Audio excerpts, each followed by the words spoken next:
Have a vision. Think big. Ignore the naysayers. Work your ass off and give back and change the world. Because if not us, who? If not now, when? What is the secret to success? The long version is that I actually always had 5 rules. And everything that I did, I always used those 5 rules. And those 5 rules helped me to become successful in various different areas. And I believe that those rules can be applied to almost anyone and everyone. You don't need to be a bodybuilding champion. You don't need to want to be a governor of California or to be an action hero or anything like that. If you want to excel in whatever you do, those rules are for you. It's that simple. Now I have to tell you right off the top that I always was very intense. As a kid already, I was very intense and I was very hungry. I always wanted to be the best. I always wanted to be number one. I always wanted to get to the top. I never believed in just getting by.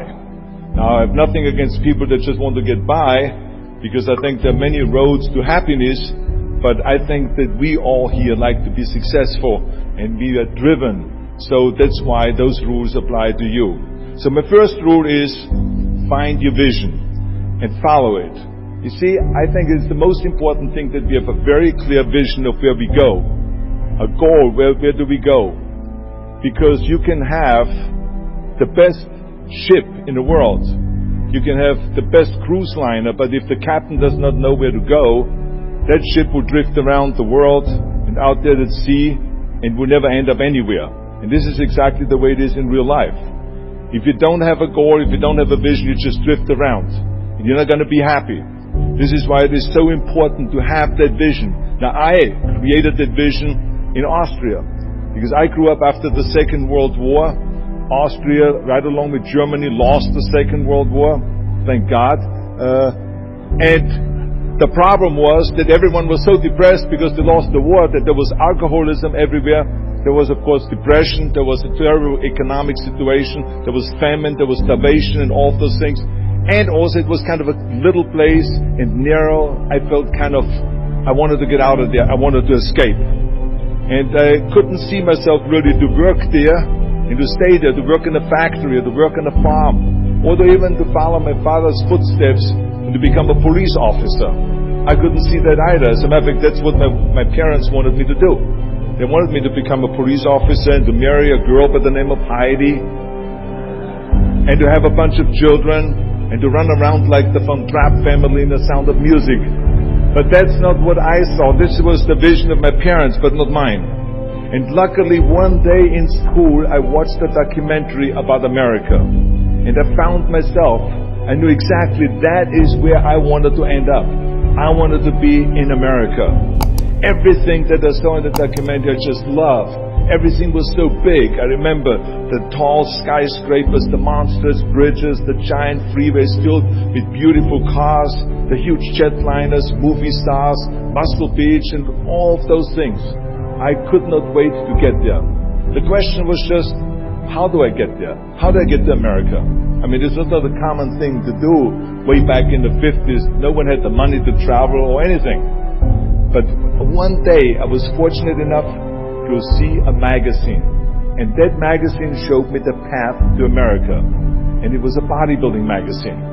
And on the cover was this very muscular guy that was standing there like Hercules with a Hercules outfit. His name was Reg Park. This Reg Park was on that cover, and I remember the cover said, Mr. Universe becomes Hercules star. I read the article as fast as I could, learning about how he grew up in Leeds in England, poor, and how he trained 5 hours a day, every single day, and trained and lifted weights, and then he finally became Mr. Great Britain. And then he became Mr. Universe. And then he won a second Mr. Universe title and a third Mr. Universe title. And then all of a sudden he landed in Rome in Cinecittà doing Hercules movies. And there he made millions of dollars, and this money he took and bought himself a gymnasium chain in South Africa, and he became a successful gymnasium owner. And as I read, I became more and more certain about my own future. As I read this story, I was so excited, so interested. I knew exactly that I wanted to become another Reg Park. I know he laid out the blueprint for my life, basically. I could see myself, I could visualize myself clearly to be a champion on that same stage where he won the Mr. Universe, and then to move to America, then get into movies, and then become rich and famous. I had that vision very clearly laid out. I was so happy that I knew exactly where I was going. From that moment on, everything that I did, no matter how hard I had to work or how much I had to struggle, it didn't matter. It was a wonderful joyride because I knew what the purpose was and I found my passion. The simple truth is, if you don't have a vision, if you don't have a goal, if you don't see your future laid out in front of you, you're just floating around without a purpose. And I think that the numbers speak for themselves. This is why so many people around the world are unhappy with their jobs. I mean, in America, 74% of the people hate their job and would like to change jobs. But think about that. That means that only a quarter of the Americans love their life's work. I mean, that is a very depressing statistic. I always smiled when I worked, no matter how hard I worked. I always had a great time, no matter what I did. It didn't matter if it was in bodybuilding, or if it was in the movies, or if it was as governor. I remember in the pumping iron days, people ask me in the gym all the time, why are you smiling all the time? Why are you so happy? You have to lift 50 tons of weights. You have to train 5 hours a day. I mean, I look at the other bodybuilders' faces and lifters' faces, and they look kind of depressing. They look sour. They're miserable that they have to lift weights. You don't look miserable, you look happy. And I tell them always, I say, I smile because I know exactly that every rep that I do, that every set that I do, every weight that I lift, I get one step closer to turning that vision of mine into reality and becoming that Mr. Universe. I could not wait to lift another 500 pounds in the squats. I could not wait to do another 1,000 sit-ups. I could not wait to do bench press, more bench press and more curls until I couldn't move my arms anymore. Because I knew that every rep got me closer to standing on that stage as a champion. As a matter of fact, when I lifted weights, I didn't really feel like I was lifting weights. I felt like I was lifting a trophy over my head each time I lifted. And to have all those bodybuilders around me and thousands of people screaming. And I tell you that this vision didn't just help me in bodybuilding, it helped me with everything, like I said. I remember in the movie business, there was many times stunts that I had to do, where I got hurt, where I was in pain, in agony, and had to do it over and over again. I remember one incident specifically on Conan the Barbarian. There I was, crawling on all four, on rocks, over rocks and gravel, holding my sword right in front of me. And as I was crawling, the camera followed me, and it was around 30 feet. The crawl on those rocks and this gravel. And eventually, after 10 takes, my elbows and my knees started bleeding and hurting. And the director came to me sheepishly and said to me, he says, do you mind if we do another take? I need a close-up of you. And I said to him, no, I don't mind at all. I said, go and do as many takes as you want. He says, no, I don't want to do that because I know you're in pain, you're bleeding. I said, no, I don't feel any pain. I said, the only thing I see is the finished scene. I see the finished scene of me crawling on all four with my sword in the front, crawling up and sneaking up behind Thulsa Doom, the main villain of the Conan movie that killed my parents, and rising up behind him and cutting his head off. That's what I see.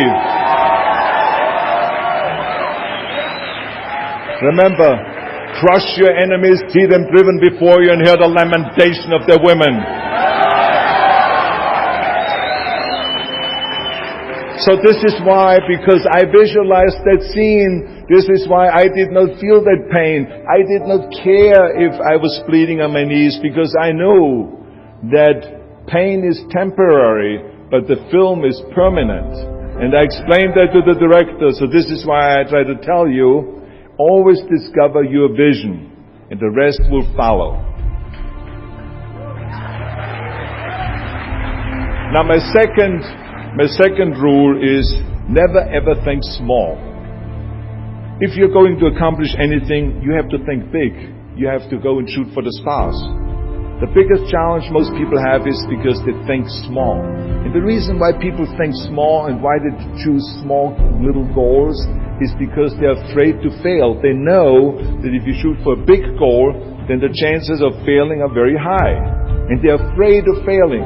It's one of the most common things why people are frozen and why they can't make a move in life, because they're scared of failing. I say to myself, hey, I'm not worried about failing because that's part of life. You're not going to go and win everything. And how far can you fall? Look at this. This is the ground. That's as far as I can fall. And you know something?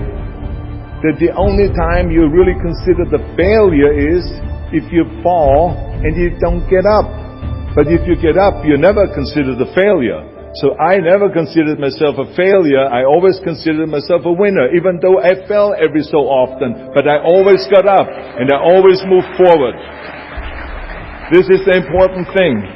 I never had any patience, of course, for thinking small, because in German we have a saying, wenn schon, denn schon. And that means that if you do something, then go all out and do it well. And this was not just the case in bodybuilding. I didn't just want to be a bodybuilding champion. I wanted to be the greatest bodybuilder of all times. I wanted to have the most muscle, the most muscle of all times, the most definition. I wanted to win the most trophies, the most world championship titles. I just wanted to be the best. And the same is also in movies. I didn't just think about being in movies. No, I wanted to be a movie star. I wanted to have above the title billing. I wanted to become the highest paid entertainer. I basically wanted to be another John Wayne. What's wrong with that? And then the same is in politics. I didn't just want to go and be in politics and enter a race for city council. I mean, let's be honest. Does that sound right? Schwarzenegger, city council? No, come on. Not even Schwarzenegger and mayor. No, it had to be Schwarzenegger running for governor. But not just any governor, but governor of the greatest state in the United States, of California. That was the important thing. I'll give you an example of thinking big. When I became governor, I wanted to rebuild California's ancient infrastructure. You see, America has been living off infrastructure that was built in the 50s and 60s. And it drives me absolutely insane that America hasn't started rebuilding that infrastructure. I mean, we haven't invested in new roads or in new transit or in schools or in energy or anything like that for decades. The number of cars that we have now in America are 4 times as many as we had in the 60s.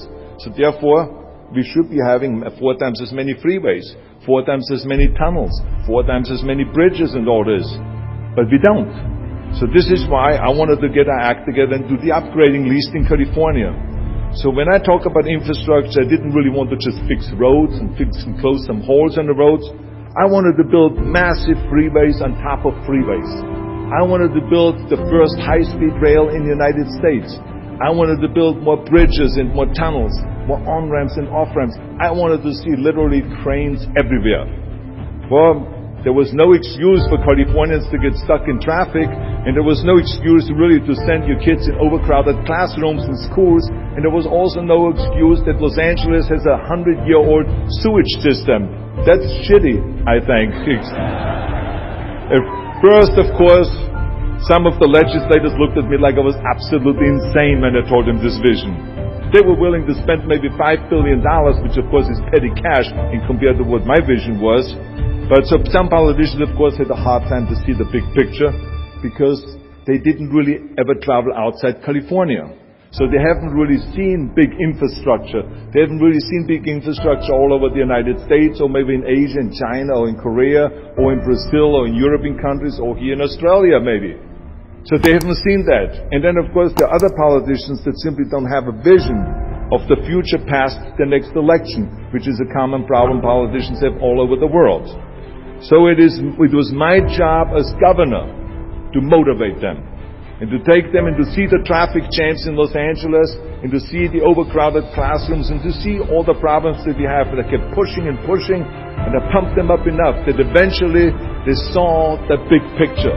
And eventually Democrats and Republicans came together, and we invested $60 billion to rebuild California's infrastructure, the biggest investment of our state in 50 years. So that's what we did because we had a big vision and everyone bought in on this big vision. So remember, never think small, think big. A third rule is ignore the naysayers. I think it is natural that when you have a big vision and big dreams and you have big goals, that people are going to say around you, I don't think it can be done. I think it's impossible. Or no. I tell you, I heard this all the time, but I want to tell you, don't ever let them stop you from dreaming and from shooting for the big goal. Because eliminate just simply those words, no, impossible, and it can't be done. I mean, in each one of my careers, when someone said it's impossible, I heard it's possible. When someone said it can't be done, I heard it can be done. And when someone said no, then I heard loud and clear, yes. So this is what I believe. And I am a big believer of what Nelson Mandela said. He said it always seems to be impossible until someone does it. And that's exactly what it is. And I wanted to be that one that does it. I wanted to break the new records, and I wanted to do something that no one else has ever done. So I think that's what you need to do. Don't ever be worried about that someone hasn't done it. Just think about how many times my career would have stopped. My career would have ended if I would have listened to the naysayers. I mean, it started right away when I was 15 years old and I became a bodybuilder. Right after that, when I said, I want to be a world champion in bodybuilding, I want to be Mr. Universe. They immediately said, are you crazy? You're in Austria. In Austria, you can become a ski champion or a bicycle champion or something like that, but bodybuilding is an American sport. Forget about it. That's nuts. Then when I wanted to move to America, they said again, it's impossible. You will never be able to do that. You have no money. You're all by yourself. And then when I wanted to go into show business, after I won 13 world championship titles in bodybuilding, I said, I want to be like Reg Park. I want to be a Hercules. I want to get into movies. Well, I tell you, when I met those agents and managers and studio executives, their reaction was, oh, Arnold, that is so funny. You want to be what? A leading man? Oh, come on. I mean, look, first of all, let's start with your body. Look at your body. I mean, you're overdeveloped. You're gigantic. You're like a monster. Are you kidding me? Do you know what the new thing, the new trend is? It's little guys like Dustin Hoffman, Al Pacino, Woody Allen. Those are the new sex symbols. Don't you get it? And then your accent, oh, it gives me the chills just listening to your German bullshit. Come on now. I mean, oh God. I mean, it's like, it's scary when you talk. It's unbelievable. I mean, have you ever, Arnold, I mean, this year is, have you ever seen an international movie star with a German accent? It doesn't happen. Forget about that. And then you name, what is it, Schwarzenegger or something like that? Yeah, I can see that name already up there on the billboard. Yes, and people are going to storm the theater and the movie houses because Schwarzenegger is starring in the movie. Oh yeah, I can see that already. So that's what they said. They said to me, look, forget about it. You're a nice guy. I mean, you're a bodybuilding champion. Why don't you open a gymnasium or a health food store or something like that? We can help you with that. And then we get you on the side some little parts. Like maybe playing a bouncer. I mean, with your body, perfect. Or maybe a wrestler. I have a good idea with your accent, a Nazi officer. Now that's really great for you. I call my buddies over at Hogan's Heroes. I mean, they would probably use someone like you. So that's what they said. Imagine that. Everywhere I turned, they said, no, it won't happen, it's not going to happen, and forget about it. Luckily, I did not listen. I did not listen because I knew if I worked hard enough, and I worked as hard as I did in bodybuilding, 5-6 hours a day, that I will make it, that I could prove them wrong. And I started working very hard. I started taking acting classes, English classes, speech classes, dialogue classes, even accent removal classes. I ran around all day saying lines like, a fine wine grows on a vine. Because you see, we Austrians and Germans have a difficult time with the V and with the W and with the F. We get it all mixed up. So it was a fine wine grows on a vine. Or the sink is made out of zinc. And all those kind of lines. I said, over and over. And you know something? All of a sudden, I got a little break. In the early 70s, I remember All of a sudden, I got a TV show. A little part. Then another little part. And then all of a sudden, I got a phone call from Lucille Ball to be in her special happy anniversary and goodbye, which was with Art Carney. I had this 6-minute scene as an Italian masseur. Now, most people don't know the difference between an Italian accent and the German accent, so I got away with my German accent. But I played this Italian masseur, and I was so delighted. And then right after that, I got a guest starring role in Streets of San Francisco with Michael Douglas and Carl Malden, and then Pumping On and Stay Hungry. And then, of course, I landed the big role as Conan the Barbarian. So finally, I got the big break. And you know what was so interesting about it was that as soon as we were finished with the Conan movie, we were out there on a promotion tour, and the director said at the press conference, the director is John Milius, he said, if we wouldn't have had Schwarzenegger with those muscles, we would have had to build one. Now think about that. Before it was this huge obstacle to have this body, and all of a sudden the director says, if we wouldn't have had Schwarzenegger with his body, we would have had to build one. Now what a turnaround. And then when I did Terminator, James Cameron said, which was really great, he said the "I'll be back" line became one of the most famous movie lines in history because of Arnold's crazy accent, because he sounded like a machine when he talks. So as you see, everything that the naysayers said was a liability became an asset.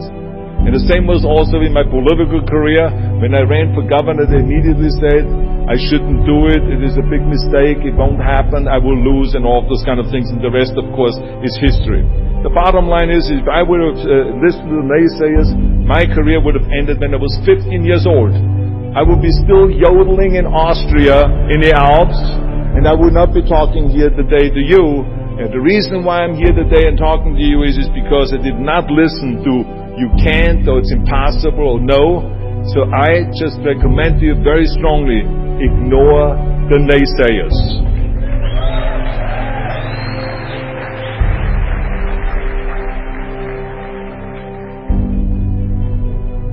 My fourth rule is, work your ass off. Nobody ever stumbled upon success by accident, except maybe the guy who found gold in California. But don't ever think that you can be that guy. I mean, you never want to fail because you didn't work hard enough. I always believed no stone unturned. Work your butt off. That's what I always believed. No matter what you do, work.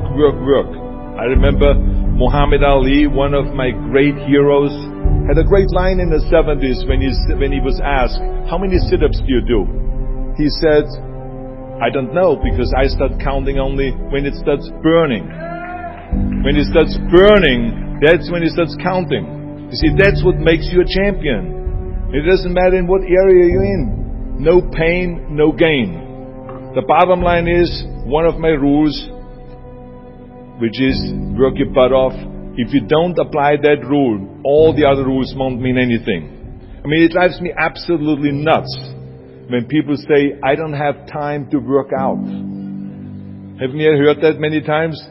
I don't have time to work out, or I have worked so hard all day, I'm tired, I cannot work out anymore, or I cannot read another book, or I cannot improve myself, or I don't have time, or I work so hard that I cannot really improve my business, or I cannot grow as a person, or any of those things. What the hell are we talking about here? I mean, today is 24 hours, you sleep 6 hours, so you have 18 hours left. I mean, I know there's some of you out there that say, well, wait a minute, I sleep actually 8 hours, but that's just sleep faster, okay? Let's not get bogged down with this stuff here. Listen, when I came to the United States, I remember that I trained 5 hours a day, every day, and I was managing a construction business, and I was a bricklayer, and I went to college also, and I took acting classes from 8 o'clock at night to 12 o'clock midnight. All of that in one day. Every day I did that. I did not worry about it. I knew that I had 24 hours and I didn't want to waste one single hour. Because I believe of what Ted Turner said, who is one of the great entrepreneurs who started CNN and so on. He said, early to bed, early to rise. Work like hell and advertise. So that's what I believe. Just remember, you can't climb that ladder of success with your hands in your pockets. You must work your ass off. It's that simple. And my fifth and last rule is, don't just take. Give something back. Leave your mark on the world. I believe that we all have an obligation to do something for our community, something for our state, something for our country. We must serve a cause that is greater than ourselves. Because we all know that in the end we will be judged not by how much we made, but by how much we give. Ever since America greeted me with open arms, I've had this sense of responsibility, and I felt obligated to give something back to America. Because I know that everything that I have accomplished is because of America. If it's my bodybuilding career, if it is my show business career, my political career, the money that I've made, my great family that I have, all of this is because of America. But I have to recognize the fact that America did not become the land of opportunity in this great country by itself. No, in history, people worked tirelessly in America. People fought and people died to make it the land of freedom and opportunity and the land of liberty. So now it is our responsibility, if we want to keep it the number one country in the world, to work for that and to give something back to that country. And it doesn't matter if you're in America, or if you're in Australia, or if you're in China, or if you're in Japan, or in Italy. It is the same thing. You all have to give something back to your country, no matter where you're from. Now, I love the words of my father-in-law, Sergeant Shriver, who started the Peace Corps, the Job Corps, legal aid to the poor during the Kennedy and during the Johnson administration. He was the number one public servant, and he always inspired me to become a public servant. He was one of my heroes. He said at Yale University at a commencement speech, he said to the students, tear down that mirror. Tear down that mirror that makes you always look at yourself. And you will be able to look beyond that mirror, and you will see the millions and millions of people that need your help. And I saw those millions and millions of people. And this is why I tried to take every opportunity that I could to give something back. I started training Special Olympians, people that were intellectually handicapped, to help them with weightlifting and powerlifting. I became the international powerlifting coach and the torchbearer for Special Olympics. Then later on, I joined the Simon Wiesenthal Center to fight prejudice, so we don't have the things happening again as we had during the Second World War, during the Nazi Reich. And I joined also the President's Council on Fitness. I became the chairman under President Bush from 1990 to 1993. To be the chairman and to promote health and fitness in all 50 states. I traveled all 50 states. I started after-school programs for the most vulnerable children, for inner-city children, to make them be able to say no to drugs, no to gangs, and no to violence, and to say yes to education and yes to life. And every single time I reached out and I gave something back, I felt fantastic. Nothing made me happier. I would rather play chess with an 8-year-old kid in an after-school program or play golf, a round of golf with a Special Olympian than go down another red carpet of a movie premiere. And I have nothing against movies, but to give something back to me is more important than just to think about myself. Eventually, the joy of giving back was so great that I decided to become a public servant full-time and to turn my back, actually walk away from my career as an actor. After I finished promoting Terminator 3, I jumped into the race, into the governor's race in California, and I ran for governor. And even though my friends advised me not to do that, they said, "Are you crazy, Arnold? Don't you understand that you would lose now this $20-30 million a movie that you're getting paid? And they will only pay you $178,000 as governor a year?" Well, I didn't care, because I knew that all the money that I've made and to be in that position in the first place to make this money is because of America. It was time to give something back. So I became governor, and I didn't even take the $178,000. I gave it back to the taxpayers because it was petty cash. It's the last thing I needed. And I can tell you that those 7 years were the most exciting and the most rewarding and the most gratifying years of my life. To work all day long, to solve problems and to serve the people was absolutely heaven. It was the best job I've ever had. But I also knew that eventually it's going to come to an end. And after 2 terms, it did come to an end. But when it came to an end, the one thing that didn't come to an end and was not finished was my desire to be a public servant and to serve the people. And this is why I continued to work for Special Olympics. That's why I continued to work on fighting my fitness crusade and traveling around the world to promote health and fitness. And this is why I continued to support after-school programs, and we even started the Schwarzenegger Institute at the University of Southern California to continue to inspire students and leaders around the world to find solutions to complicated issues and to give back and to make the world a better place. So thank you. But I tell you that I was very fortunate that I had great heroes. I had great heroes that I could look up to, and I mentioned 2 of them, Muhammad Ali and Sergeant Shriver, my father-in-law. But there's other great heroes like Gorbachev, Reagan, Mandela, great leaders like Mother Teresa, Chancellor Kohl, and Churchill, and the list goes on and on. I mean, those people had such an impact on the world. Single-handedly, they've changed the world.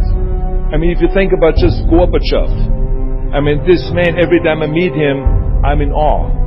I mean, he grew up under communism, and he rose from the bottom of the ranks straight up to the top. He became president of the Soviet Union, one of the most powerful people in the world.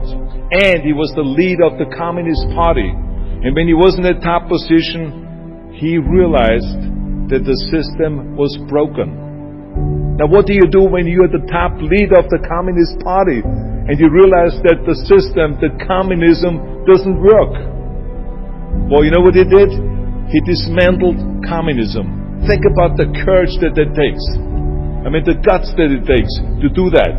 Think about that Gorbachev completely transformed his country with glasnost to give his people for the first time freedom. And then through perestroika by reforming Russia's economy. He didn't wait for the next president. He didn't complain. He simply said, if not me, who? And if not now, when? So I feel very strongly all of us need to have and embrace that kind of a spirit. We all can create change, whether it is in our neighborhood or in our local schools or in our country.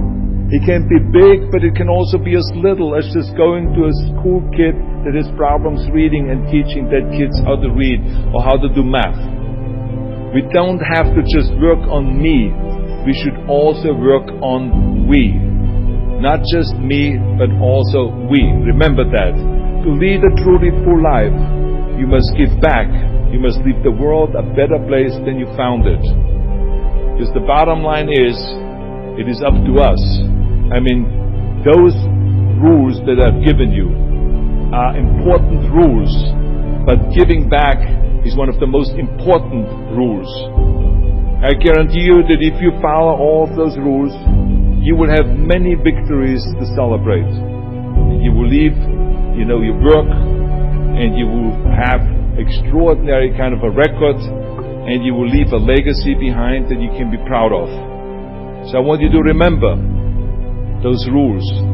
Have a vision. Think big. Ignore the naysayers. Work your ass off and give back and change the world. Because if not us, who? If not now, when?